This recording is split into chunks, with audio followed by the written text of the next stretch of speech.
गणेशोत्सवाला आता फक्त 7 दिवस उरलेत। पुढच्या शनिवारी बाप्पांचं घरोघरी आगमन होणार आहे। गणपती बाप्पांच्या स्वागताची जोरदार तयारी सुरू झालेली आहे।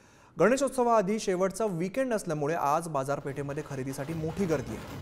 मुंबईत मोठ्या मंडळांच्या बाप्पांचं आगमन सोहळे सुद्धा सुरू आहेत। शहर आणि गावोगावच्या गणेश मूर्ती, शाळेत बाप्पांची रंगरंगोटी सुरू आहे। मूर्तिकार मूर्तींवरती आता शेवटचा हात फिरवताना दिसतायत। मुंबईतल्या बाजारपेठा आज ग्राहकांनी ओसंडून वाहत आहेत। दादर, लालबाग मार्केटसह अन्य बाजारपेठांमध्ये सजावट, दिवे, रोषणाईचं साहित्य हे सगळं खरेदी करण्यासाठी गर्दी बघायला मिळते। अशीच गर्दी अन्य शहरात सुद्धा दिसून येते। कोकणात जाणाऱ्या रेल्वे, एसटी आणि खासगी गाड्या सुद्धा आता फुल झालेल्या आहेत।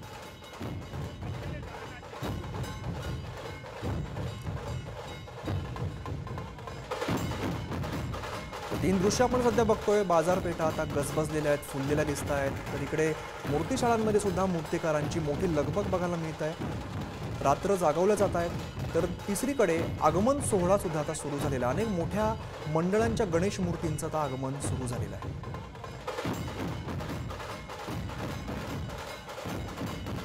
Thank you.